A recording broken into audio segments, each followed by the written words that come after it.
North black அனுபவங்கள் அப்படிங்கிறது என்னுடைய அதுக்கு முந்தைய எல்லா பணி அனுபவங்களையும். நார்த் பிளாக்ங்கிறது ஒரு அதிகார மையம், ஒரு சிம்பிள் ஆஃப் பவர் இல்லைங்களா? நார்த் பிளாக் நிதி அமைச்சரும் உள்துறை அமைச்சரும் இருக்கிறாங்க. சவுத் பிளாக்ல பிரதமரும் பாதுகாப்பு பணி அமைச்சரும் இருக்கிறாங்க. அந்த பக்கம் போகும்போதே இந்தியாவுடைய அரசாங்கத்திற்கான கொள்கைகள் தயாராகும் இடம். இந்த இடத்துல நம்ம பணி செய்யும் பொழுது நம்ம மனசுல இந்திய அரசு அப்படிங்கிற உலகத்தின் ஒரு மாபெரும் எந்திரம் எப்படி பிழை இல்லாம நடக்கிறதுக்கு பிரதமர் ஜனாதிபதி வரைக்கும் இருக்கிற ஒரு மிகப்பெரிய அரசு எந்திரம் தடை இல்லாம நடந்துகிட்டு இருக்கிறதுக்கு எத்தனை பேர் உழைப்பை கொடுக்கறாங்க. இது போக நீங்க மாணவர்களை தொடர்ந்து ஊக்குவிக்கிற பணிகளையும் செய்து கொண்டே இருந்தீங்க இல்லைங்களா? இந்த சமுதாயம், இந்த நாடு, இந்த மாநிலம், இந்த மக்கள் தான் எனக்கு இந்த மாதிரியான ஒரு நிறைவான வாழ்க்கையை அமைத்து கொடுத்திருக்கிறார்கள். மக்களுடைய வரிப்பணத்திலிருந்து தான் எனக்கு சம்பளம் கிடைக்கிறது. ஆக நான் கொடுக்கின்ற உழைப்புக்கு இந்த மக்கள் எனக்கு பணம் கொடுக்கிறார்கள். இந்த சமுதாயத்திற்கு, என்னை சுற்றி இருப்பவர்களுக்கு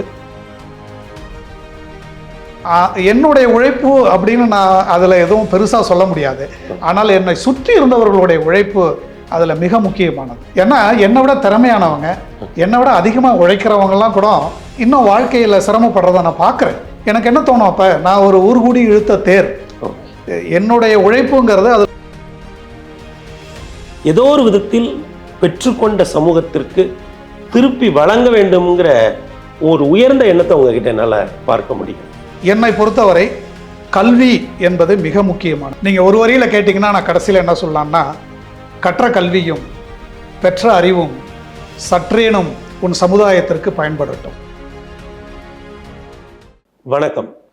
இன்று நம்முடன் அரியலூர் மாவட்டத்தின் ஒரு சிறிய கிராமத்தில் பிறந்து தன்னுடைய கல்வியின் மூலம் மிக உயரிய பதவியான ஐஆர்எஸ் பதவியை எட்டி பிடித்த பாலமுருகன் ஐஆர்எஸ் அவர்கள் இணைந்துள்ளார்கள். ஒரு நூலகத்தில் பணியாற்றிய தன்னுடைய தந்தை தனக்கு பள்ளிக்கூடம் அறிமுகமாவதற்கு முன்னாலேயே புத்தகங்களை அறிமுகப்படுத்தி வைத்தார் என்று பெருமை பொங்க பேசும் பாலமுருகன் அவர்கள் தொடர்ந்து அறிவு பகிர்வை இந்த இளைய சமுதாயத்துடன் செய்து கொண்டிருக்கிறார். குடிமைப்பணியில் செய்கிற பணிகளை தாண்டி சமூகத்திற்கு தன்னால் என்ன திருப்பி கொடுக்க முடியும் என்கிற உந்துதலோடு உழைத்து கொண்டிருக்கக்கூடிய பாலமுருகன் ஐஆர்எஸ் அவர்கள் தன்னுடைய வாழ்வின் மிக நீண்ட பயணத்தை நம்முடன் பகிர்ந்து கொள்வதற்காக வருகை தந்துள்ளார். வணக்கம். வணக்கம். ஒரு ஐஆர்எஸ் அதிகாரியா முதல்ல எந்த ஊருக்கு பணிக்கு போறீங்க? நான் 97 தேர்வாகி 2 ஆண்டு பயிற்சி முடிச்சுட்டு 99 எனக்கு முதல் இடம் போஸ்டிங் போட்டது கல்கத்தாவில். கல்கத்தா கஸ்டம் ஹவுஸில் நான் முதல்ல பணியில் சேர்ந்தேன். ரொம்ப சுவாரஸ்யமான பணி. விருப்பம் இல்லாமலும் இந்த பணி எப்படி இருக்கும் அப்படிங்கிற எந்த விதமான ஒரு அறிமுகமும் இல்லாமலும் இந்த பணிக்கு போக தொடங்கி என்னோடய முதல் பணியை கல்கத்தாவில் கொடுத்தப்ப அந்த பணிக்கும் விருப்பம் இல்லாமல் தான் போனேன். தமிழ்நாட்டிலிருந்து கல்கத்தாவுக்கு முதல் முறை வேலை செய்வதற்கு செல்ல வேண்டும் என்ற பொழுது எனக்கு தீராத வருத்தம். பெற்றோர்கள், தங்கைகள், திருமணத்திற்கு தயாராக இருக்கும் தங்கைகள் எல்லாரையும் விட்டுட்டு எனக்கும் திருமணம் ஆகலை, கல்கத்தாவில் போய் வேலை செய்யணுமா அப்படிங்கிற ஒரு வருத்தத்தோடு தான் அங்கேயும் போனேன். ஆனால் அந்த கல்கத்தா பணி சூழல், அங்கு எனக்கு கிடைத்த என்னுடைய பணியில் இருக்கும் எனக்கு முன்பு சேர்ந்தவர்கள், சீனியர்கள், அவர்கள் என்னை கவனித்து கொண்ட விதம், சென்றவுடன் எனக்கு வீடு பார்த்து கொடுத்தது, ஒவ்வொரு வேலையும் நான் அங்கு சமைத்த நாட்கள் ரொம்ப குறைவு, வெளியில் சாப்பிட்ட நாட்களும் குறைவு. மதிய நேரம் அங்கே இருந்த மற்ற துணை ஆணையர்கள், உதவி ஆணையர்கள் அவங்க வீட்டிலேருந்து எடுத்துகிட்டு வர்ற உணவு எனக்கு கொடுப்பாங்க மதியம். ராத்திரி போகும்போதே கேட்பாங்க, காரில் அவங்க கூட ஒன்றா பயணிக்கும் போது கேட்பாங்க, ராத்திரி எங்கள் வீட்டுக்கு சாப்பாட்டுக்கு வந்துரு அப்படின்னு. காலை நேரம் கிச்சடி மட்டும்தான் என்னுடைய சமையலறையில் நான் தயார் பண்ணது. அந்த மாதிரி என்னுடைய தனிப்பட்ட வாழ்க்கையை எனக்கு முன்னாடி அங்கே வேலை செஞ்சுக்கிட்டு இருந்த என்னோடய சீனியர்கள் ரொம்ப நல்ல முறையில் கவனிச்சுக்கிட்டாங்க. பணியுடைய சூழலை பார்க்கும்பொழுது கஸ்டம்ஸ் பணியில் அப்போ தான் எலக்ட்ரானிக் முறையை அறிமுகப்படுத்த ஆரம்பித்தோம். இடிஐ அப்படின்னு சொல்லிட்டு எலக்ட்ரானிக் டேட்டா இன்டர்சேஞ்ச், எல்லா விதமான இறக்குமதி ஏற்றுமதிக்கான டாக்குமெண்ட் படிவங்களை எல்லாமே எலக்ட்ரானிக் முறையில் எடுத்துக்கிற மாதிரி பேப்பர் மெத்தடிலிருந்து எலக்ட்ரானிக் மெத்தடு மாறுறதுக்காக. கல்கத்தா கஸ்டம் ஹவுஸில் அந்த பணியை செய்கிறதுக்கான பொறுப்பை அப்போ இருந்த கமிஷனர் என்கிட்ட கொடுத்தாரு. ரொம்ப எனக்கு நல்ல ஒரு டீம் கிடச்சிது. அங்கே ஒரு 6 மாத காலத்திற்குள் அங்கே இருந்த பல்வேறு எதிர்ப்புகளையும் மீறி இந்தியாவில் எல்லா அரசு பணியிலையுமே 80, 90, 2000 தொடக்க கட்டங்களில் இருந்த ஒரு முக்கியமான பிரச்சனைகளில் அந்த ஒரு பிரச்சனை நானும் அங்கே எதிர்கொண்டது. நம்முடைய வேலை முறையை கம்ப்யூட்டர் சார்ந்தோ எலக்ட்ரானிக் சார்ந்தோ மாறும் பொழுது அங்கு இருக்கும் ஏற்கனவே பணி செய்கிறவங்களுக்கு ஒரு சின்ன தயக்கம் வராது, ஒரு அச்சம் வந்துருச்சு. நம்ம வேலை என்ன ஆகும், நமக்கு தெரிஞ்ச வேலை, அதுவும் 50 வயதுக்கு மேலானவங்கெல்லாம் இந்த வயசுக்கு அப்புறம் நான் கீபோர்டை வேலை செய்ய கற்றுக்கிட்டு என்ன செய்ய போகிறேன் அப்படின்லாம் ரொம்ப வருத்தத்தோடு வந்து கேட்பாங்க, எதிர்ப்பை பதிவு செய்வாங்க. அதையெல்லாம் தாண்டி அவங்கள எல்லாரையும் அரவணைச்சு இந்த எலக்ட்ரானிக் முறைக்கு மாறுறதுனால எவ்வளோ நல்லது நடக்கும் அப்படின்லாம் சொல்லி ஒரு 6 மாத காலத்திற்குள் எலக்ட்ரானிக் முறை மாறுவதற்கு எல்லா ஏற்பாடுகளும் செஞ்சேன். அந்த காலகட்டத்தில் தான் உலகம் முழுக்க Y2K அப்படிங்கிற ஒரு பிரச்சனை வந்தது.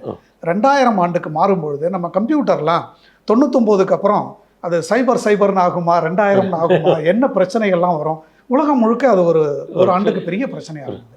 அந்த Y2K அறிமுகமான சமயத்தில் நான் கல்கத்தா கஸ்டம் ஹவுஸில் கம்ப்யூட்டரைசேஷனை பார்த்துக்கிட்டு இருந்தேன். எனக்கு ஒரு நல்ல அனுபவம் கிடைச்சது. அதில் ஓராண்டு அங்கே பணி செஞ்சேன்.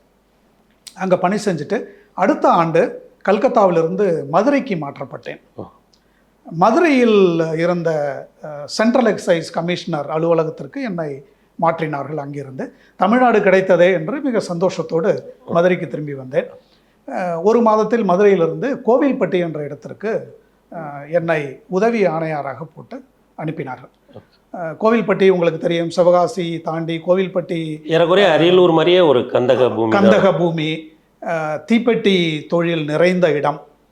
மக்கள் எல்லா வீடுகள்லேயும் தீக்குச்சி தயார் பண்ணுறது ஒரு முழு நேர வேலையாக வச்சுக்கிட்டு இருப்பாங்க.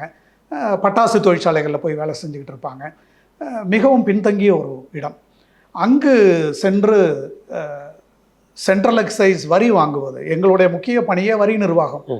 அரசாங்கத்திற்கு தேவையான, அரசாங்கத்தை ஒரு மனிதனாக உருவாக்கிக்கிட்டிங்கன்னா நினச்சி பார்த்தீங்கன்னா அந்த மனிதனுக்கு கொடுக்குற சாப்பாடு தான் நாங்கள் வசூல் பண்ணி கொடுக்குற வரி. ஸோ வரி சரியான முறையில் அரசாங்கத்துக்கு போய்கிட்டு இருந்தால் தான் ஒரு மனிதன் எப்படி சாப்பிட்டா தான் ஆரோக்கியமாக இருப்பானோ அந்த மாதிரி சரியான முறையில் வரி வசூலாகிட்டு இருந்தால் தான் அரசாங்கம் திறம்பட நடக்க முடியும், மக்களுக்கு எல்லா விதமான நலன்களையும் திட்டப்பணிகளை செய்ய முடியும். ஸோ வரி வசூல் பண்ணுறது ஒரு முக்கிய குறிக்கோள் அப்படின்னாலுமே அந்த வரியை எப்படி வரி செலுத்துபவர்களுக்கு பாதிப்பு இல்லாமல் வரி சம்பாதிச்சு கொடுக்கறது அரசாங்கத்துக்கு அப்படிங்கிற ஒரு விஷயத்தை அங்கே கற்றுக்கிட்டேன். ஏன்னா எல்லாமே சிறு குறு தொழிலாளர்கள். அவங்க வந்து லேபிள்னு ஒன்று அங்கே வச்சுருப்பாங்க, அந்த தீப்பெட்டி மேலெல்லாம் ஒட்டுவாங்க. அந்த லேபிள் ஒட்டுறவங்க அதுக்கு சுற்றி அப்போ அந்த காலத்தில் சென்ட்ரல் எக்ஸைஸ் ஸ்டாம்ப்னு ஒன்று ஒட்டுவாங்க. அதுதான் அந்த டியூட்டி கட்டணத்துக்கான ஒரு லேபிள். இது எல்லாமே எங்களுடைய அலுவலகத்திலேருந்து ஒரு காலத்தில் கொடுத்துக்கிட்டு இருந்தாங்க லைசன்ஸ் மாதிரி. அந்த தீப்பெட்டி தொழில்களில் வேலை செய்கிற மக்கள்லாம் வந்து காத்திருந்து அதெல்லாம் வாங்கிட்டு போவாங்க. அதெல்லாம் ஓரளவு என்னால் படித்து அதை சரி செஞ்சு அதெல்லாம் நீக்க முடிஞ்சுது. பெரிய பிரச்சனைகள் சிறு தொழிலாளர்களும் சிறு முதலீட்டாளர்களும் சந்திக்கிற விஷயங்கள் என்ன அப்படிங்கிறதெல்லாம் தெரிஞ்சுக்கிறதுக்கு அங்கே எனக்கு ஒரு நல்ல வாய்ப்பு கிடைச்சிது. ஓராண்டு அங்கே பணி செஞ்சேன். அந்த பணி முடிஞ்சு அடுத்த ஆண்டு என்னை திண்டுக்கலுக்கு மாற்றினார்கள். திண்டுக்கல்லிலும் உதவி ஆணையராக போய் சேர்ந்தேன். திண்டுக்கல் நூற்பாலைகள் அதிகமாக இருக்கின்ற ஒரு இடம். பின்தங்கிய மாவட்டமாக இருந்தாலும் தொழில் தொடங்குவதற்கு மாநில அரசும் மைய அரசும் நிறைய அங்கே சலுகைகள் வழங்கியதால் திருப்பூர், கோயம்புத்தூர் பகுதிகளிலிருந்து நிறைய தொழில் முதலீட்டாளர்கள் திண்டுக்கலுக்கு வந்தார்கள். அங்கு நூற்பாலைகளை நிறைய ஏற்படுத்தினார்கள். ஒரு காலகட்டத்தில் வாடிப்பட்டி, வத்தலக்குண்டு பகுதியில் தொடங்கி பழனி, உடுமலைப்பேட்டை பகுதி வரை, இந்த பக்கம் வேடசந்தூர், தாடிக்கொம்பு வரை, அந்த பக்கம் தேனி வரை முழு இடமும் நிறைய நூற்பாலைகள், கிட்டத்தட்ட 150க்கும் மேற்பட்ட நூற்பாலைகள் இருந்த ஒரு இடம். அந்த இடத்தில் 2 ஆண்டுகள் பணி செய்தேன். அதுவும் வந்து ஒரு தொழிற்சாலைகளை, எனக்கு நிறைய தொழிற்சாலைகளை பார்க்குறதுக்கு வாய்ப்பு கொடுத்தது. இயல்பாகவே பொறியியல் பட்டதாரிங்கிறதுனால எங்கே பணிக்கு போனாலும் அங்கே இருக்கிற தொழிற்சாலைகளுக்கு போய் அங்கே எப்படி தொழில் செய்கிறாங்க, அந்த தொழில்நுட்பத்தை தெரிஞ்சு, தொழில்நுட்பம் தொழில் செய்யும் விதம், வணிகம், இரண்டுமே ஒவ்வொரு இடத்துக்கும் போய் அதை வந்து ரொம்ப கூர்மையாக தெரிஞ்சுக்குவேன். இது எனக்கு அதுக்கு அடுத்து மைய அரசுக்கு டெல்லிக்கு நிதி அமைச்சகத்தில் பட்ஜெட் போடுறதுக்காக 2 ஆண்டுகள் பணி செய்கிறதுக்கு போகும்போது பாலிசி மேக்கிங், அது நாங்கள் துறையில் கீழே வேலை செய்கிறது administration, that is only implementation. இதுக்கு மேலே வரி வசூல் செய்கிறதுக்கான திட்டங்களை, கொள்கைகளை வகுக்கிறதுக்கு நிதி அமைச்சகத்திலேருந்து பட்ஜெட் போடுறோம். பட்ஜெட்டில் தான் டேக்ஸ் ப்ரொப்போசல் அப்படின்னு கொடுக்குறோம். அந்த டேக்ஸ் ப்ரொப்போசல்ஸை ரெடி பண்ணும்போது இந்த வேலைக்கு சேர்ந்த காலகட்டத்தில் பல்வேறு தொழிற்சாலைகளை, பல்வேறு தொழில்களை எப்படி நடக்குது அப்படின்னு கற்றுக்கிட்டது அங்கே என்னால் நல்ல கொள்கைகளை உருவாக்குறதுக்கு உதவியாக இருந்தது. 2 ஆண்டுகள் திண்டுக்கல்லோட கல அனுபவம், திண்டுக்கல் மாத்திரம் அல்ல, அதற்கு அடுத்து இன்னொரு நல்வாய்ப்பாக 2 ஆண்டுகள் திண்டுக்கல்லில் இருந்த பிறகு இன்னைக்கு கோயம்புத்தூருக்கு மாற்றினார்கள். கோயம்புத்தூரில் கிட்டத்தட்ட 3 ஆண்டுகள் பணி செய்தேன். கோயம்புத்தூர் நீங்கள் பார்த்தீங்கன்னா கோவில்பட்டி, அதை விட கொஞ்சம் அதிக தொழில் இருக்கிற இடம் திண்டுக்கல். திண்டுக்கல்லை விட தமிழ்நாட்டின் தொழில் நகரம் அப்படின்னா அது கோவை தான். கோயம்புத்தூரில் 3 ஆண்டுகள் பணி செய்தேன். அங்கு பெரிய நிறுவனங்கள், லக்ஷ்மி மெஷின் ஒர்க்ஸ் போன்ற நிறுவனங்களில் தொடங்கி சிறு சிறு ஒரு 10 அடிக்கு 10 அடியில் ஒரு லேத்து வச்சுருப்பாங்க. அங்கே ஒரு தொழில் முனைவோர், ஒரு ஆண்டர்பிரனர் ஏதாவது ஒரு சின்ன காம்பவுண்ட் செஞ்சு கொடுத்துக்கிட்டு இருப்பார். எல்லா விதமான தொழில்களும் நிறைந்த ஒரு கோவை மாதிரியான தொழில் நகரத்தில் பணி செய்கிறதுக்கு வாய்ப்பு கிடைச்சது. 3 ஆண்டுகள் அங்கே பணி செஞ்சேன். இந்த 6 ஆண்டுகளில் இப்போ உங்களுக்கு அதுலேருந்து டெப்டி கமிஷனர் ப்ரொமோஷன் இந்த காலத்திலே வந்துருச்சா, இல்லை இதுக்கு பிறகு தான் வருதா? டெப்டி கமிஷனர் ப்ரொமோஷன் திண்டுக்கல்ல இருக்கும்போதே எனக்கு கிடைச்சிருச்சு. கோயம்புத்தூருக்கு போய் டெப்டி கமிஷனராக தொடர்ந்தேன். கோயம்புத்தூரிலிருந்து நான் புதுடெல்லிக்கு செல்லும் பொழுது ஜாயின்ட் கமிஷனர் ப்ரொமோஷன் கிடைச்சி, பணி உயர்வு கிடைச்சி தான் நான் நிதி அமைச்சகத்துக்கு, நிதி அமைச்சகத்தில் எனக்கு டெப்டி செக்ரட்டரி அப்படிங்கிற பொறுப்பில் நான் 2 ஆண்டுகள் வேலை செஞ்சேன். அங்கே இருக்கும்பொழுது எனக்கு ஐஏஎம் படிக்க வர்றதுக்கான வாய்ப்பு கிடைச்சிது. நிதி அமைச்சக அந்த அமைச்சக பணி எப்படி நீங்கள் ஃபீல் பண்ணீங்க? நம்ம இவ்வளோ களத்தில் இருந்துட்டு அமைச்சக பணியில் போயிருக்கும்போது அதை எப்படி நீங்கள் உணர்ந்தீங்க? ஒவ்வொரு இடத்துக்கு வேலைக்கு போகும்போதுமே ஏதாவது ஒரு புது அனுபவங்கள் கிடைச்சிக்கிட்டே இருக்கிறது. இந்த துறையில், இந்த பணியில் எனக்கு கிடைச்ச ஒரு பெரிய பாக்கியமாக நினைக்கிறது அதுதான். எந்த ஒரு பணியும் இன்னொரு பணியை போல் ஒரு சோர்வை கொடுக்கறதில்ல, சலிப்பை கொடுக்கறதில்ல. எல்லாமே பலவேறுபட்ட பணிகள். நான் பணியாற்றிய இடங்கள் வெகு குறைவு, பணியாற்றிய துறைகளும் வெகு குறைவு. இருந்தாலும் அந்த துறைகளுள்ள எனக்கு விதவிதமான அனுபவங்கள் கிடைத்தது.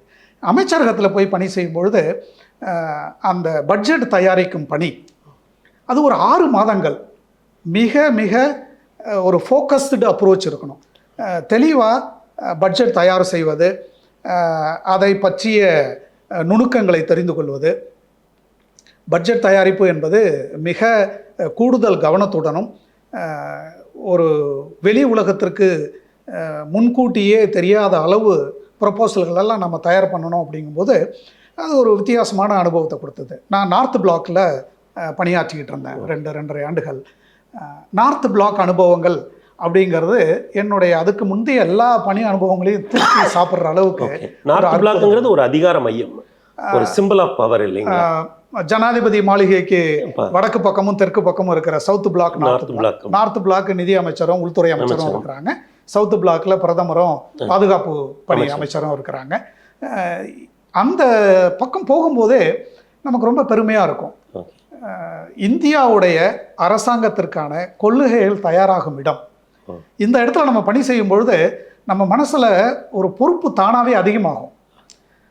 நாம் செய்கின்ற ஒரு செயல், ஒரு பணி நமக்கு தெரியாத இந்தியாவின் கடைக்கோடியில் இருக்கிற யாரோ ஒரு மனிதனுக்கு அவனுடைய வாழ்க்கையில் ஒரு மாற்றத்தை உருவாக்கும். இது உண்மையிலே உருவாக்குதான்னு நமக்கு தெரியாது. ஆனால் அந்த ஒரு எண்ணம் கிடைக்கும் போது நமக்கு ரொம்ப நல்லா இருக்கும். அதே நேரம் ஒரு சிறு தவறு கூட எங்கேயோ ஒரு இடத்துல வந்து பாதிப்பை ஏற்படுத்தும். அப்போ கூடுதல் கவனத்தோடு நம்ம பணி செய்யணும். ஒரு அலட்சிய போக்கோடையோ இல்லை இது ஒரு சாதாரண பணி, என்னுடைய 8 மணி நேர பணி அப்படின்னு சொல்லிட்டு அதில் போக முடியாது. நம்முடைய நேரம், நம்முடைய உழைப்பு எல்லாத்தையும் அதில் வந்து ஒருங்காக கொடுத்துக்கிட்டு இருக்க வேண்டிய ஒரு பணி. அந்த பணியை ரொம்ப அனுபவித்து செஞ்சேன். எனக்கு அரசாங்கத்துடைய பல மட்டங்களில் இருக்கும் அதிகாரிகள், அமைச்சரகங்கள் எப்படி பணிபுரிகின்றன, இந்திய அரசு அப்படிங்கிற உலகத்தின் ஒரு மாபெரும் எந்திரம் எப்படி பிழை இல்லாமல் நடக்கிறதுக்கு எத்தனை பேரோட உழைப்பு, கண்ணுக்கு தெரியாத உழைப்பு இருக்குது. அங்கே செக்ஷன் ஆஃபீஸர், ஒரு ஆஃபீஸ் அசிஸ்டண்ட், அவங்களில் தொடங்கி பிரதமர், ஜனாதிபதி வரைக்கும் இருக்கிற ஒரு மிகப்பெரிய அரசு எந்திரம் தடை இல்லாமல் நடந்துக்கிட்டு இருக்கிறதுக்கு எத்தனை பேர் உழைப்பை கொடுக்குறாங்க. இதெல்லாம் வெளியில் நமக்கு தெரியறதில்ல. இதை வந்து நான் அடிக்கடி ஒரு சினிமா எடுக்கிறதோட ஒப்பிட்டு பார்ப்பேன். சினிமாவில் ஒரு கதாநாயகன், கதாநாயகி, கதை, இயக்குனர், அதை தாண்டி அதிகமாக நம்ம பார்க்கறதில்ல. இசையை பார்ப்போம், ஒளிப்பதிவை பார்ப்போம். ஆனால் அதுக்கு பின்னாடி எத்தனை ஆயிரக்கணக்கான பேரோட உழைப்பு இருக்கும் கேமராவுக்கு பின்னாடி. அதே மாதிரி ஒரு அரசாங்கம் நடக்கிறதுக்கு, இந்திய அரசு மட்டும் இல்லை, நான் உலகத்தில் எல்லா இடத்துலையும், எந்த அரசு, ஒரு நாகரிகத்தின் உச்சம் அப்படின்னா ஒரு அரசாங்கம் சரியான முறையில் மக்களுக்காக, குடிமக்களுக்காக உதவி செய்வது. அந்த நோக்கில் இருந்து பார்க்கும்பொழுது இந்த அரசாங்கம் நடப்பது எனக்கு ரொம்ப பிரமிப்பாக இருந்தது. என்னுடைய பொறுப்பு ரொம்ப அதிகமானதாக நான் அப்போ தான் உணர்ந்தேன். என்னுடைய பணி எவ்வளவு பெரிய பணி அப்படிங்கிறதும் எனக்கு இப்போ தெரிய ஆரம்பிச்சுது. மீதி இருக்கும் என்னுடைய பணிக்காலத்தை எந்த அளவு நான் கவனத்தோடும் ஒரு சின்சியாரிட்டியோட ஒரு அர்ப்பணிப்பு உணர்வோடு நான் பணி செய்யணும் அப்படிங்கிற ஒரு பாடத்தை என்னுடைய அமைச்சக பணிக்காலம் கொடுத்தது. இது போக நீங்கள் வந்து மாணவர்களை தொடர்ந்து ஊக்குவிக்கிற பணிகளையும் செய்து கொண்டே இருந்தீங்க இல்லைங்களா? இதோட சேர்த்து நான் முன்னாடி சொன்ன மாதிரி அண்ணா நகரில் குடிமைப் பணி தேர்வு எழுதுகிற மாணவர்களுக்கு பயிற்சி கொடுக்குறாங்கங்கிறது எனக்கு ரொம்ப தாமதமாக தான் தெரிய வந்ததுன்னு சொன்னேன். அதனால் நான் என்னுடைய முதல் நேர்முக தேர்விலே தேர்வு பெற்று பணியில் சேர்ந்த பிறகு அந்த அண்ணா பயிற்சி நிறுவனத்தில் பிரபாகர் அப்படின்னு ஒரு முதல்வர் இருந்தார். அவர் நிறைய பேருக்கு குடிமைப் பணி சேர்றதுக்கு உழைப்பு, அவரோட உழைப்பை கொடுத்தவர். அவர் என்னை வந்து நீங்கள் நேர்முக தேர்வுக்கு அடுத்த ஆண்டு வர்ற மாணவர்களுக்கு நீங்கள் பயிற்சி கொடுங்க அப்படின்னு கூப்பிட்டாரு. நான் அப்போ தான் தேர்வாகி போனவன். இருந்தாலும் என்கிட்ட கேட்டார் அவர், நீங்கள் நல்லா பேசுகிறீங்க பாலமுருகன், உங்களுடைய அனுபவத்தோட எப்படி தயார் பண்ணணும் நேர்முக தேர்வுக்கு அப்படின்னு வந்து சொல்லுங்க. இதுதான் உங்கள் லைஃபோட ஒரு டிஃபைனிங் மூமெண்ட் இல்லையா? ஒரு திக்குவாயோட தயக்கமாக இருந்த ஒரு மாணவன் வந்து இன்னைக்கு வந்து அடுத்த தலைமுறை அதிகாரிகளுக்கு வழிகாட்டுறதுக்கு நீங்கள் வாங்கன்னு ஒரு அழைக்கிறார். நேர்முக பணி பயிற்சி கொடுக்கறதுக்கு என்னை கூப்பிட்டாங்க. என்னுடைய வாழ்க்கையை இந்த வகையில் நான் வந்து தினசரி அனுபவிச்சுக்கிட்டு இருக்கிறது அப்படின்னா இதுதான். எதெல்லாம் என்னுடைய குறைகள்னு நான் நினச்சனோ அது எல்லாத்தையுமே நிறைகளாக மாற்றிக்கிறதுக்கு தேவையான சூழ்நிலையை எனக்கு உருவாச்சுன்னு தான் நான் சொல்லுவேன். அதற்கேற்ற உழைப்பும் உங்ககிட்ட இருந்தது. என்னுடைய உழைப்பு அப்படின்னு நான் அதில் எதுவும் பெருசாக சொல்ல முடியாது. ஆனால் என்னை சுற்றி இருந்தவர்களுடைய உழைப்பு அதில் மிக முக்கியமானது. ஓகே. ஏன்னா என்னை விட திறமையானவங்க, என்னை விட அதிகமாக உழைக்கிறவங்கலாம் கூட இன்னும் வாழ்க்கையில் சிரமப்படுறதை நான் பார்க்குறேன். ஓகே. இந்த காலகட்டத்திலையும் நான் பார்த்துக்கிட்டு இருக்கிறேன்.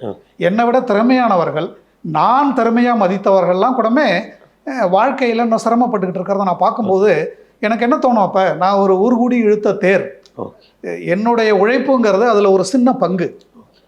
ஒரு 6 வட்டங்களை போட்டிங்கன்னா நடுமத்தில் ஒரு வட்டம் வரைஞ்சிங்கன்னா அந்த வட்டத்தில் ஒரு கொஞ்சோண்டு இடம் மட்டும் வந்து அந்த வட்டத்துக்கு சொந்தமாக இருக்கும். ஆனால் மீதி எல்லா இடமும் அந்த 6 வட்டங்களுக்கு சொந்தமானது. அந்த மாதிரி என்னுடைய நிறைவான வாழ்க்கைக்கு இன்னைக்கு முக்கிய பங்காற்றினவங்களும் என்னை சுற்றி இருந்தாங்க. அப்போது நுழைவுத் தேர்வுக்கு நான் பயிற்சி, இந்த நேர்முக தேர்வுக்கு பயிற்சி கொடுக்க ஆரம்பித்தேன். அந்த பயிற்சி அவங்களுக்கு எந்த வகையில் உதவுச்சு அப்படிங்கிறது என்னால் கணிக்க முடியல. ஆனால் எனக்கு அது ரொம்ப உதவி செஞ்சுது. அடுத்தடுத்த கட்டத்தில் வர்ற மாணவர்கள், பலதரப்பட்ட மாணவர்கள் இருக்காங்க. நல்லா படித்தவங்க இருக்காங்க, உயர்கல்வி படித்தவங்க இருக்கிறாங்க, எப்படி படிக்கிறதுனே தெரியாமல் இருக்கிறவங்க வந்திருக்கிறாங்க. ஊரில் வந்து குடியிருக்கிறதுக்கு நல்ல குடிசை கூட இல்லாத மாணவர்கள்லாம் படிக்கணுங்கிற ஆர்வத்தோடு வர்றாங்க. அவங்க உள்ளுக்குள்ளார இருக்கிற அந்த ஒரு நெருப்பை பார்க்கும்போது இவங்களுக்கெல்லாம் யாராவது உதவி செய்யணுமே அப்படின்னு தோணும்போது, யாராவது உதவி செய்யணும்னு நம்மளே உட்காந்து கவலைப்பட்டுக்கிட்டு இருந்தால் நடக்க போகிறதில்ல. நம்மளால் முடிஞ்ச உதவியை நம்ம செய்வோம். என்னால் இதுதான் செய்ய முடியும், இதை நான் செய்ய தொடங்குறேன், கொஞ்சம் கொஞ்சமாக செய்வோம். ஸோ வாய்ப்புகள் கொட்டி கிடக்கிற ஒரு வாழ்க்கையில் அந்த வாய்ப்புகளை நம்ம உருவாக்கி கொடுப்போம் மற்றவர்களுக்கு. 100 பேர்களுக்கு வாய்ப்பு உருவாக்கி கொடுத்தோம்னா அதில் 10 பேர் வந்தால் கூட அந்த 10 பேரை இன்னொரு 100 பேர், இன்னொரு 100 பேரும் உதவி செய்வாங்க. மனித சமுதாயம் இப்படி தாங்க வளர்ந்துக்கிட்டு இருக்கு. 2000 வருஷங்களில் இருந்த முன்னேற்றத்தை விட கடந்த 200 ஆண்டுகளில் பல மடங்கு முன்னேற்றம். அடுத்த கடந்த 200 ஆண்டில் இருந்த முன்னேற்றத்தை விட இந்த 20 ஆண்டுகளில் கூகுள் உருவானதுலேருந்து யோசிச்சு பாருங்க. கூகுளை வந்து நம்ம ஒரு ஃபிகரேட்டிவாக வச்சுக்கலாம். தட் இஸ் ஒரு தொழில்நுட்பம் எப்படி வளர்ந்ததுக்கிறதுக்கு ஒரு ஓமைன்னு வச்சுக்கிட்டோம்னா இந்த 20 ஆண்டுகளில் ஏற்பட்ட மாற்றம் யோசிச்சு பார்த்தீங்கன்னா என்னுடைய தலைமுறையை சேர்ந்தவங்களுக்கெல்லாம் இது ஒரு பெரிய மாற்றம். 200 ஆண்டுகள் நடந்த மாற்றம், 2000 ஆண்டுகள் நடந்த மாற்றத்தில் இந்த 20 ஆண்டு நடந்திருக்கு. இதே மாதிரி யோசிச்சு பார்த்தீங்கன்னா இன்னும் 2 ஆண்டு கழிச்சு கூட நம்ம பேசும்போது இப்போ இருக்கிறத விட தொழில்நுட்பம் பல மடங்கு வளர்ந்துரும், நிச்சயமாக வளர்ந்துரும். அப்போ வாய்ப்புகள் நிறைய வந்துக்கிட்டே இருக்கு. அதை பயன்படுத்துறதுக்கு உள்ள மாணவர்களை நம்ம உருவாக்கணும்.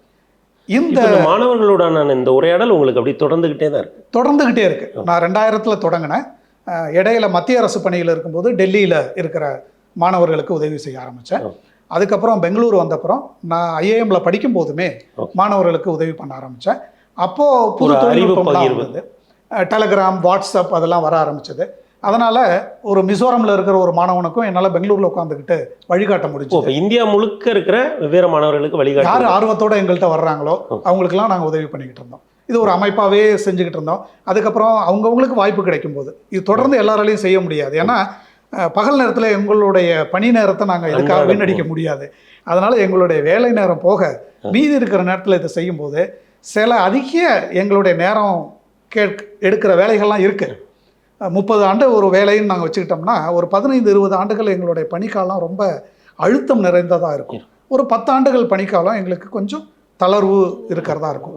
அப்போ ஒவ்வொரு நண்பர்களுக்கும் யாருக்கெல்லாம் அவங்களுடைய பணி சுமை கொஞ்சம் குறையுதோ அவங்களெல்லாம் கூப்பிடுவோம், மாணவர்களுக்கு நம்ம வழிகாட்டுவோம்.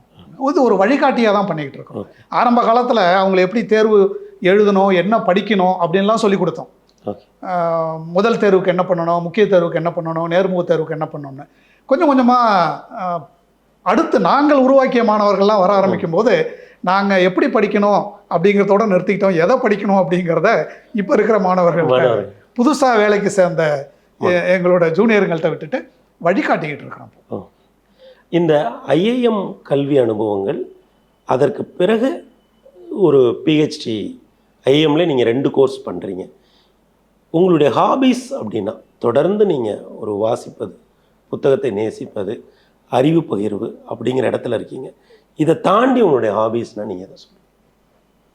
எனக்கு படிக்கிறத தாண்டி அடுத்த ஹாபின்னா பயணம் செய்கிறது ரொம்ப பிடிக்கும். ஓகே. வாய்ப்பு கிடைக்கும் போதெல்லாம் நான் பயணம் செஞ்சுக்கிட்டு இருந்திருக்கிறேன் எல்லா இடங்களுக்கும். என்னுடைய பயணத்தை எடுத்துக்கிட்டிங்கன்னா முதல் 15 ஆண்டுகள் நான் அதிகமாக பயணம் செஞ்சவன் இல்லை. 10-20 கிலோமீட்டர் தாண்டி போனது இல்லை. ஆனாலும் அந்த 10-20 கிலோமீட்டரில் எங்களுடைய கிராமப்புறங்களில் சுற்றி இருக்கிற இடுக்குகள் எல்லாமே எனக்கு தெரியும். பயணம்னா கார் எடுத்துக்கிட்டு ரோட்டில் போகிறது மட்டும் இல்லை, நாங்கள் வந்து காட்டுக்கு உள்ளார நடந்து போவோம், எதையாவது கண்டுபிடிப்போம். சாயந்தரம் வீட்டுக்கு வரும்போது ஒரு புது தகவலோடு தான் வருவோம். அந்த மாதிரி தொடங்கின அந்த நடை பயணம் அதுக்கு அடுத்து இருசக்கர பயணத்தில் போய் அடுத்து கார் பயணம், ரயில் பயணம், விமான பயணம்லாம் போய் பயணம் செஞ்சுக்கிட்டே இருக்கிறேன். உலகத்தில் என்னால் முடிஞ்ச அளவு பல நாடுகளுக்கு பயணம் செஞ்சுருக்கிறேன்.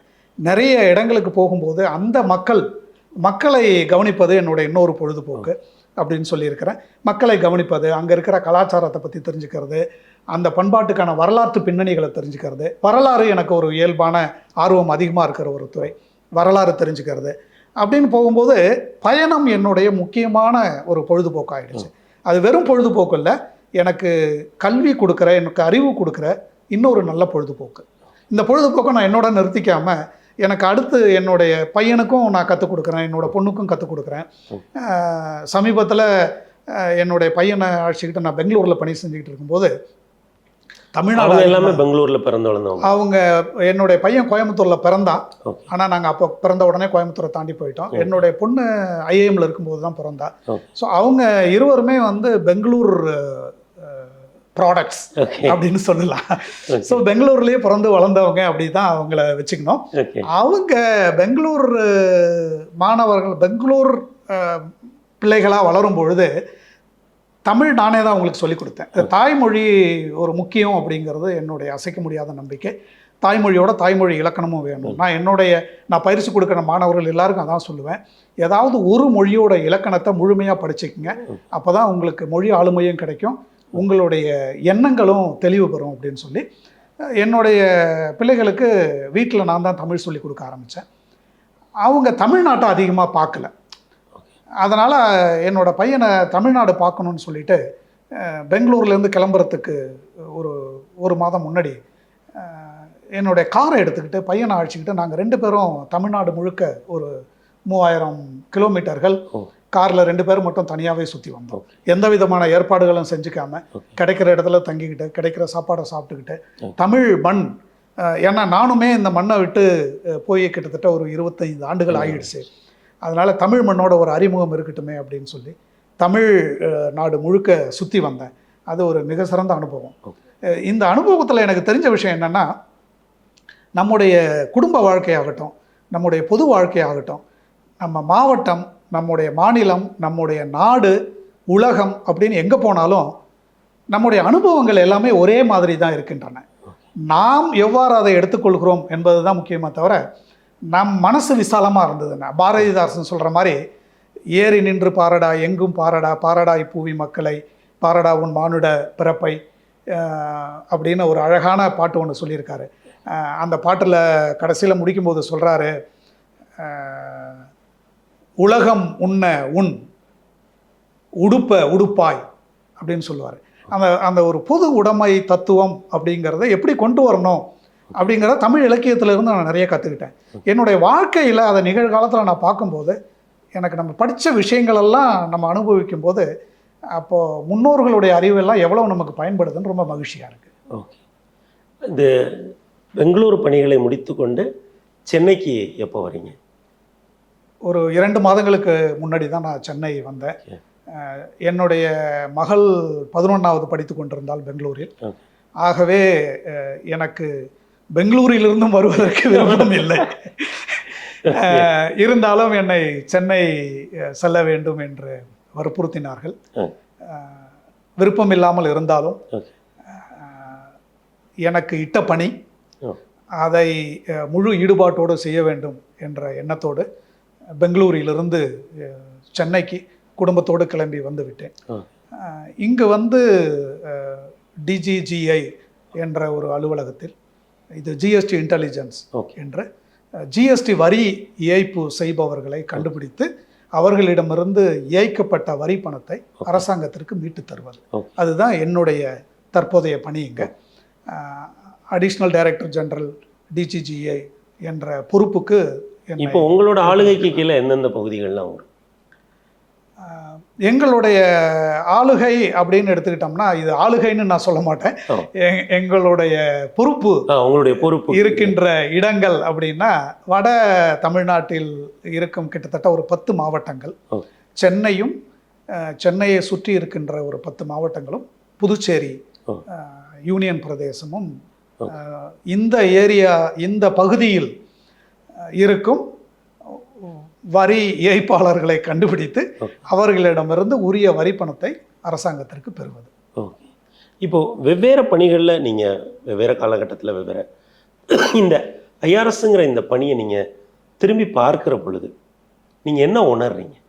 இந்த தேர்வை நீங்கள் ஒரு மற்ற மாணவர்களைப் போலலாம் இல்லை, அப்படி முதல் முயற்சியிலே நீங்கள் ரொம்ப எளிதாக வெற்றி பெற்று இதற்குள்ளே வந்துட்டீங்க. இன்றைக்கு ஒரு இன்வெஸ்டிகேஷன் அப்படிங்கிற ஒரு சென்சிட்டிவான ஒரு இடத்துல இருக்கிறீங்க. இப்போ அந்த பணிகளை திருப்பி பார்க்குற பொழுது உங்களுக்கு என்ன தோணுது? பணி அப்படிங்கிறது என்னுடைய வாழ்க்கையோடைய பிரதிபலிப்பு மாதிரி தான் எனக்கு தோணுது.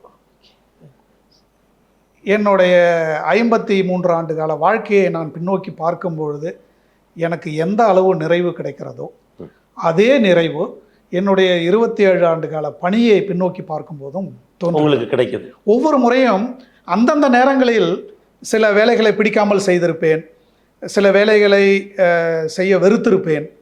ஆனாலும் 27 ஆண்டுகள் கழித்து பின்னோக்கி பார்க்கும் பொழுது, என்னுடைய முதல் இந்த வேலை கிடைத்தது முதற்கொண்டு, நான் கல்கத்தாவுக்கு பணி சென்றது முதல் இன்று வரை, இந்த பணியும் இந்த அரசாங்கமும் இந்த சமுதாயமும் எனக்கு கொடுத்திருப்பவை, நான் இந்த சமுதாயத்திற்கோ இந்த அரசாங்கத்திற்கோ இந்த பணிக்கோ கொடுத்ததை விட அதிகம் என்ற உணர்வு தான் எனக்கு இருக்கிறது. இந்த கடனை நான் எப்படி ஈடுகட்டுவேன் என்னுடைய வாழ்நாளில் அப்படிங்கிறது தான் இப்போ நான் வாழ்க்கையில் கேட்டுக்கிட்டு இருக்கிற ஒரு கேள்வி. என்னுடைய பங்களிப்பு இந்த சமுதாயத்திற்கு எப்படி இருக்க வேண்டும்? அப்போ தான் எனக்கு தோணும் பொழுது நான் நிறைய படிக்க ஆரம்பிக்கிறேன். இப்போ நான் ஃபிக்ஷன்ஸ் படிக்கிறதெல்லாம் ரொம்ப குறைச்சிட்டேன். நாவல்கள், கதைகள் படிப்பது குறைஞ்சிருச்சு. நிறைய உலக அளவில் இருக்கிற பட எழுத்தாளருடைய எழுத்துக்களை படிக்கிறேன், பல ஆய்வுகளை படிக்கிறேன். ஐஏஎம் எனக்கு அந்த வகையில் என்னை ஒரு ஆராய்ச்சியாளனாக மாற்றினதுக்கும் மேலேயும் ஆராய்ச்சிகளை எப்படி இனங்கண்டு அதிலிருந்து நமக்கு தேவையான விஷயங்களை எடுத்துக்கிறதுங்கிறத ஐஏஎம் காட்டி கொடுத்தது. அந்த வகையில் நிறைய உலகளாவிய அனுபவங்கள் கிடைக்கிது. ஒவ்வொரு துறையிலையும் என்ன நடக்குதுன்னு பார்க்கும்போது இந்த சமுதாயம், இந்த நாடு, இந்த மாநிலம், இந்த மக்கள் தான் எனக்கு இந்த மாதிரியான ஒரு நிறைவான வாழ்க்கையை அமைத்து கொடுத்திருக்கிறார்கள். இந்த சமுதாயத்திற்கு, என்னை சுற்றி இருப்பவர்களுக்கு, என்னை அடுத்து வரும் தலைமுறைக்கு நான் என்ன செய்ய வேண்டும் அப்படிங்கிற ஒரு வினா என் மனசில் இருந்துக்கிட்டே இருக்கு. இயன்ற வரையில் என்னால் என்ன விதமான தொண்டு செய்ய வேண்டுமோ, பணியின் மூலயமாக நாம் செய்வது வேறு. இந்த இந்திய வருவாய் பணியில் இருக்கிறேன், பணியின் தேவைகளை சரியான முறையில் நிறைவேற்றுகிறேன், என்னுடைய மனசாட்சியின்படியும் அரசாங்கத்தின் சட்டத்திட்டங்களின்படியும் இந்த வேலையை மிக நிறைவாக செய்து கொண்டிருக்கிறேன். அதையும் தாண்டி அது ஒரு பணி, எனக்கு அந்த பணியின் மூலம் அரசாங்கம் சம்பளம் கொடுக்கிறது. அந்த சம்பளம் இந்த மக்கள் கொடுத்த பணம், மக்களுடைய வரிப்பணத்திலிருந்து தான் எனக்கு சம்பளம் கிடைக்கிறது. ஆக நான் கொடுக்கின்ற உழைப்புக்கு இந்த மக்கள் எனக்கு பணம் கொடுக்கிறார்கள். இந்த உழைப்பை தாண்டி தொண்டு என்ற வகையில் நான் எப்படி செய்ய வேண்டும்? என்னுடைய ஐஏஎம் பிஹெச்டியோடைய ஆராய்ச்சியே இந்த தொண்டு பற்றிய, பொது தொண்டு பற்றிய ஒரு ஆராய்ச்சி தான். அதை பப்ளிக் சர்வீஸ் மோட்டிவேஷன் அப்படின்னு சொல்லுவாங்க. இந்தியாவில் அதிகமாக ஆராய்ச்சி நடக்காத ஒரு மோட்டிவேஷன். ஒரு சிவில் சர்வீஸ்ல இருந்து ஒரு பப்ளிக் சர்வெண்ட் அப்படிங்கிற ஒரு ஆட்டிடியூடு உங்களுக்குள்ள இருக்குது. தொண்டு செய்யணும், இந்த சமுதாயத்துக்கு தொண்டு செய்யணும், இந்த சமுதாயம் தன்னை உருவாக்கி கொள்வதற்கு என்னை எப்படி பயன்படுத்தி கொள்ளும் அப்படிங்கிறதுல நானும் ரொம்ப ஆவலோட என்னுடைய வாழ்க்கையை எதிர்பார்த்துக்கிட்டு தான் இருக்கிறேன். நான் எந்த நிலையிலும் என்னுடைய வாழ்க்கை இப்படி அமைத்து கொள்ள வேண்டும் என்று அமைத்து கொண்டது இல்லை. வாய்ப்புகள் என்னை தேடி வந்தன. சில வாய்ப்புகளை சரியாக பயன்படுத்தி கொண்டேன், சில வாய்ப்புகளை சரியாக பயன்படுத்தி கொள்ளவில்லை. சில இடங்களில் வெற்றி பெற்றேன், நிறைய இடங்களில் தோல்வி அடைந்தேன். ஆனால் தோல்விகள் எல்லாம் ஒரு கிளிஷே மாதிரி சொல்லுவாங்க இல்லைங்களா, அந்த மாதிரி தோல்விகள் அல்ல, அவை எனக்கு பாடங்களாக இருந்தன. வெற்றிகள் எனக்கு ஊக்கத்தை அளித்தன. கிடைக்கின்ற வாய்ப்புகளை பயன்படுத்தி முன்னேறி சென்று கொண்டே இருக்கிறேன். நான் 20 வயதில் மக்களுக்கு பணியாற்றியதை விட 30 வயதில் அதிகமாக பணியாற்றியிருக்கிறேன். 40 வயதில் அதை விட அதிகமாக செய்திருக்கிறேன். ஒரு 25 ஆண்டுகள் 28 ஆண்டுகள் அரசு பணியிலும், ஒரு 4-5 ஆண்டுகள் தனியார் பணியிலும், அதற்கு முன்பு ஒரு 20 ஆண்டுகள் படிப்பிலும் நான் செலவு செய்திருக்கிறேன் என்றால், இந்த அனுபவங்கள் எல்லாம் இந்த சமுதாயத்திற்கு என்ன தேவை என்பதை என்னால் பார்ப்பதற்கு உரிய ஒரு வாய்ப்பை உருவாக்கி கொடுத்திருக்கிறது. என்னை பொறுத்தவரை கல்வி என்பது மிக முக்கியமானது. கல்விக்கு அடுத்து வருவது அறிவு. நம்ம கல்விக்கும் அறிவுக்கும் என்ன வித்தியாசம் அப்படிங்கிறத தெரிஞ்சுக்கிறது ஒரு முக்கியம். இந்த கட்டத்தில் திருவள்ளுவர் திருக்குறள் எனக்கு ரொம்ப ரொம்ப பிடித்தமான ஒரு நூல். திருக்குறளில் கல்வி அப்படின்னு ஒரு அதிகாரம் வச்சுருக்காரு, அறிவுடைமை அப்படின்னு ஒரு அதிகாரம் வச்சுருக்காரு. இது ரெண்டும் வேற வேறங்கிறதுனால தான் அந்த மாதிரி வச்சார். கல்விங்கிறது நமக்கு அறிவை கொடுப்பதற்கான ஒரு டூல், கருவி. அது ஒரு கருவி. கல்வி என்பது கருவி. அந்த கருவியை தாண்டி அந்த கருவியிலிருந்து நமக்கு கிடைக்கும் பொருள் அறிவு. அந்த அறிவிலிருந்து நமக்கு கிடைக்கும் பொருள் தான் மேம்பட்ட வாழ்க்கை. ஸோ நம்மை சுற்றியுள்ள சமுதாயம் ஒரு மேம்பட்ட வாழ்க்கையை அடைய வேண்டும். சமுதாயத்தின் சொன்ன தலிஸ்மான், நீ எடுக்கின்ற எந்த ஒரு முடிவும் இந்த சமுதாயத்தின் அடிமட்டத்தில் இருக்கும் ஒரு அடி மனிதனுக்கு எந்த பாதிப்பை ஏற்படுத்தும் என்பதை பார்த்து எடுக்கணும் அப்படின்னு அவர் சொல்லியிருப்பார். அந்த மாதிரி அரசு பணி என்பதையும் தாண்டி எனக்கு கிடைக்கின்ற நேரத்தை இந்த சமுதாயத்தின் அடிமட்டத்தில் இருக்கும் அடிமனிதனுக்கும் பயனுள்ள வகையில் எப்படி செய்யலாம் அப்படின்னு யோசிக்கும்போது கல்வி தான் எனக்கு ஒரு முக்கியமான ஒரு கருவியாக எனக்கு தோணுது. நிறைய மாணவர்களோட தொடர்ந்து உரையாடிக்கிட்டு இருக்கிறேன், பேசிக்கிட்டு இருக்கிறேன். தொடர்ந்து அதே துறையில் பயணிக்கணும்னு என்னுடைய எண்ணம். ஆனால் என்னுடைய வாழ்க்கை, என்னுடைய கடந்த காலத்தை நீங்கள் கேட்ட மாதிரி திரும்பி பார்க்கும் பொழுது இன்னொரு முறை எனக்கு விருப்பமில்லாத ஒரு இடத்திற்கும் நான் இழுத்து செல்லப்படலாம். அதிலும் நான் பல பாடங்களை என்னால் உணர முடியாது. ஒரு சிவில் சர்வெண்ட்டுங்கிறதோட உங்கள் இலக்கு முடியலை. அதை தாண்டி ஒரு பப்ளிக் சர்வெண்ட்டாகவும் ஒரு தொடர்ந்து இந்த பணியை உங்களுடைய மூச்சு உள்ள வரைக்கும் ஏதோ ஒரு விதத்தில் பெற்றுக்கொண்ட சமூகத்திற்கு திருப்பி வழங்க வேண்டும்ங்கிற ஒரு உயர்ந்த எண்ணத்தை உங்ககிட்ட என்னால் பார்க்க முடிகிறது. நீங்கள் ஒரு வரியில் கேட்டிங்கன்னா நான் கடைசியில் என்ன சொல்லலான்னா, கற்ற கல்வியும் பெற்ற அறிவும் சற்றேனும் உன் சமுதாயத்திற்கு பயன்படட்டும். சிறப்பு. இதை தான் நான் நிச்சயமா அப்படி ஒரு என்னுடைய கொள்கையாக வச்சுக்கிட்டு இருக்கேன். அப்படி ஒரு பயன் தரத்தக்க வாழ்வை நீங்கள் வாழ்ந்து கொண்டிருக்கிறீர்கள்.